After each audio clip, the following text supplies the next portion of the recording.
औज़ुबिल्लाहि बिस्मिल्लाहिर्रहमानिर्रहीम। अस्सलाम वालेकुम नाज़रीन। मैं हूं आपका मेज़बान इरशाद अंसारी और आप देख रहे हैं पेटेक्स।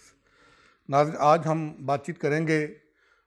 एक जो बड़ी तकर्री होनी थी, जिसको लेके सारा तनाज़ा खड़ा हुआ था और मईशत जो है वो बैठ रही थी। वो तकर्री हो चुकी, उसके बाद क्या सिनारियो बनने जा रहा है, उस पर हम बातचीत करेंगे। उसमें जो सरफ़हरिस्त है वो तो कप्तान इमरान खान की तरफ से जो पिंडी में जलसा किया गया, उसमें अहम ऐलान किया, उसको डिस्कस करेंगे कि क्या वो ऐलान जो है पूरा होने जा रहा है या कि वक्त इसी तरह गुजरता जाएगा और फिर इलेक्शन सर पे आ जाएंगे। इस वक्त तमाम सियासी, समाजी और जो रहनुमा हैं और हल्के हैं, उनमें यही मौजूए बहस है। आज पाकिस्तान तहरीक इंसाफ ने इस पे अहम इजलास भी बुला रखा है, जिसमें इस बात पे गौर किया जाएगा कि खैबर पख्तूनख्वा, पंजाब और बलूचिस्तान की असम्बलियों से और इसी तरह सिंध में अगर इनके कोई MPs हैं तो वो कब उसका रिज़ाइन देना है वहाँ से, उसकी तारीख पे जो है वो गौर किया जाएगा। यकीनी तौर पे ये एक सियासी तौर पे बड़ा पत्ता है और डू एंड डाई वाली सिचुएशन है और अहम पत्ता है। ये सियासत का पलड़ा जो है बदल भी सकती है, इनकी ये मुहिम, और कप्तान की सियासत को ये पसे पुष्ट भी डाल सकती है। अब कप्तान ने ये जुआ खेला है, अगरचे सियासी तज्ज़ियाकार इसको बहुत बड़ा और अहम पत्ता करार दे रहे हैं और उनका ये ख्याल है कि इत्तेहादी हुकूमत इम्तिहान से दो चार हो गई है और इत्तेहादी हुकूमत की सफ़ों में बेचैनी फैल गई है। अगरचे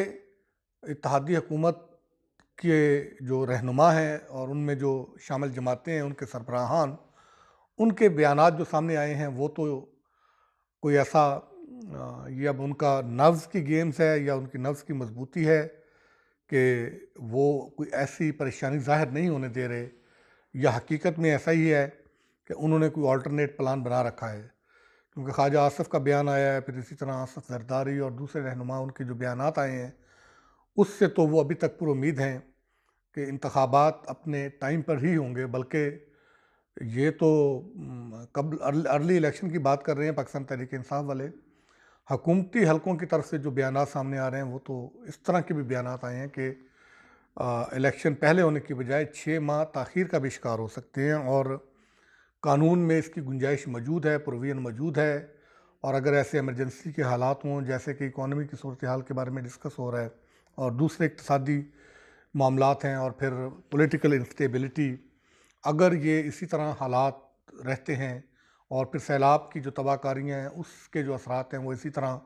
रहते हैं और वो जल्दी जो कवर नहीं होते, कोई इमरजेंसी की सूरत हाल होती है, तो उस सूरत में पहले इलेक्शन होने की बजाय 6 माह ताख़ीर का शिकार भी हो सकते हैं। इलेक्शन 2024 में भी जा सकते हैं।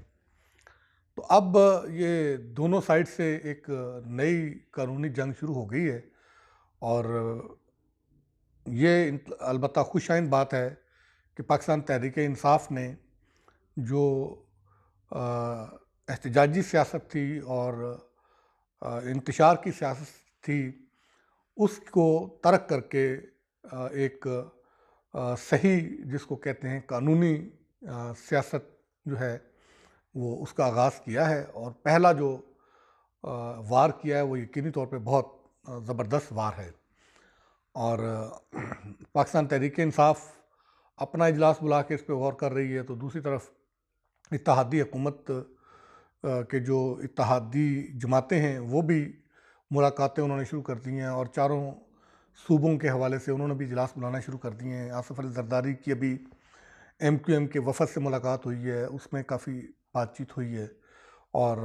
इसी तरह की जो इत्तेहादी जमातों की जो मुश्तरका हिकमत अमली है, उस पे इसी तरह कारबंद रहने का जो है वो अज़म का इजहार सामने आया है। और फिर इसके साथ साथ पाकिस्तान तहरीक-ए-इंसाफ के अपने जो हलके हैं, उधर से अलबत्ता अभी थोड़ी बहुत जो है वो आवाज़ें आ रही हैं। अगरचे जो बड़ा सूबा है 12 करोड़ आबादी का पंजाब, उसके वज़ीर आला परवेज़ इलाही के बारे में शायद तहफ़्फ़ुज़ात का इज़हार किया जा रहा था कि वो असम्बली तोड़ेंगे, नहीं तोड़ेंगे, इस्तीफ़ों का ऑप्शन जो है वो पाकिस्तान तहरीक-ए-इंसाफ का वो अडॉप्ट करेंगे, नहीं करेंगे। तो वो तो जब पाकिस्तान तहरीक-ए-इंसाफ के सरबराह ने ऐलान किया, उसके बाद जब ये सवालात उठना शुरू हुए सोशल मीडिया पे, उससे कुछ देर बाद ही मोहन इलाही ने ट्वीट करके अज़म का इज़हार कर दिया और कह दिया और कि पंजाब हुकूमत कप्तान की अमानत है, वो जब कहेंगे और बिला ताख़ीर किए असम्बलियाँ जो है वो तोड़ दी जाएँगी, तहलील कर दी जाएँगी। फिर उसके तो बाद बाज़ाब्ता तौर पे वज़ीर आला परवेज़ इलाही उनका भी बयान सामने आ गया, उन्होंने भी इसी अज़म का इज़हार कर दिया। खैबर पख्तूनख्वा की जहाँ तक बात है, वो तो वज़ीर आला उनके ही हैं, वो स्टेज पे भी मौजूद थे और उन्होंने भी ये कह दिया, यानी कि 2 असम्बलियों में तो ये कैटेगोरिकली बात पाई जाती थी कि वो जब कप्तान कहेंगे रिज़ाइन दे देंगे। अलबत्ता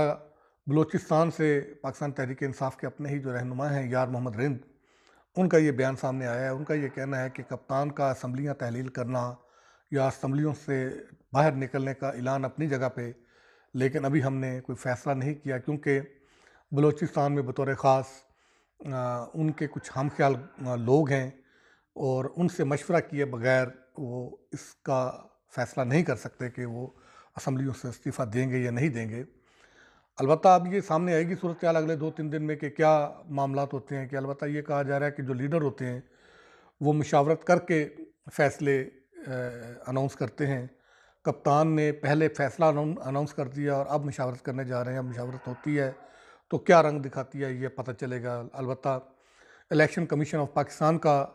बयान सामने आया है उनके तर्जमान का कि अगर असम्बलियों से इस्तीफ़े आते हैं तो कानून के मुताबिक वो वहाँ पे ज़िमनी इंतखाबात करवा देंगे और अब ये 400 से ज़्यादा नशिस्तें होंगी जिन पे ज़िमनी इंतखाबात होंगे। अगर वो इस्तीफ़े आ जाते हैं सारी असम्बलियों से तो फिर अब देखना ये होगा कि क्या ज़िमनी इंतखाबात हो पाते हैं या कि फिर मामलात जो है कौमी इलेक्शन की तरफ जाते हैं, क्योंकि इलेक्शन कमीशन का कहना ये है कि अगर ज़िमनी इंतखाबात होंगे तो इस पे 22 अरब रुपए के लगभग लागत आएगी, जबकि जो जनरल इलेक्शन थे उसके लिए जो समरी गई थी वो 47 अरब रुपए के अखराजात की समरी गई थी। अब ऐसा नहीं हो सकता कि यके बाद दीगरे जनरल इलेक्शन और ज़िमनी इंतखाबात करवाए जाएँ कि 22 अरब एक पे लगाए जाएँ और फिर उसके बाद 40 अरब से 47 अरब दूसरे पे लगाए जाएँ, तो मुल्क इस बात का मुतहम्मल नहीं हो सकता। अब ये वक्त बताएगा कि क्या ये ऊँट किस करवट बैठता है या अभी मामलात मज़ीद उलझाव का शिकार होते हैं, क्योंकि कौमी असम्बलियों से जो इस्तीफ़े दिए थे वो तो कुछ अरसे के बाद तो उसके ख़िलाफ़ आवाज़ें उठना शुरू हो गई और फिर वो अदालतों में भी चला गया, वो तो मामला खटाई में पड़ गया। तो अब आगे आगे जाके पता चलेगा कि क्या हालात होते हैं। फिर बड़ी तकर्री भी हो गई है, उसके बाद नई जो एस्टेब्लिशमेंट आएगी उसका भी एक इम्तिहान होगा कि वो मामलात को किस तरह लेके चलती है। क्या जो जनरल बाजवा की जो पॉलिसी थी वही कंटिन्यू रहती है या कोई उसमें कोई चेंज आता है। और क्योंकि जनरल बाजवा का तो अभी भी जो बयान आया वो उन्होंने बड़ेपन का जो है वो वही अपना मुजाहरा करते हुए कहा है कि हमारे ऊपर बहतान लगाए गए, प्रोपेगेंडा हुआ, सब कुछ हुआ, लेकिन हम न्यूट्रल रहने का जो फ़ैसला हमने किया है कि सियासत से दूर रहने का, वो हमारा फ़ैसला अटल है, हम उस पे कायम रहेंगे। तो यकीनी तौर पे जो नई क़यादत आई है फ़ौजी, वो कल उनकी चेंज ऑफ कमांड जो है वो हो जाएगी। तो उनके बारे में भी थ्रू आउट असर यही है कि वो थॉरली प्रोफेशनल हैं, अपने काम से काम रखने वाले हैं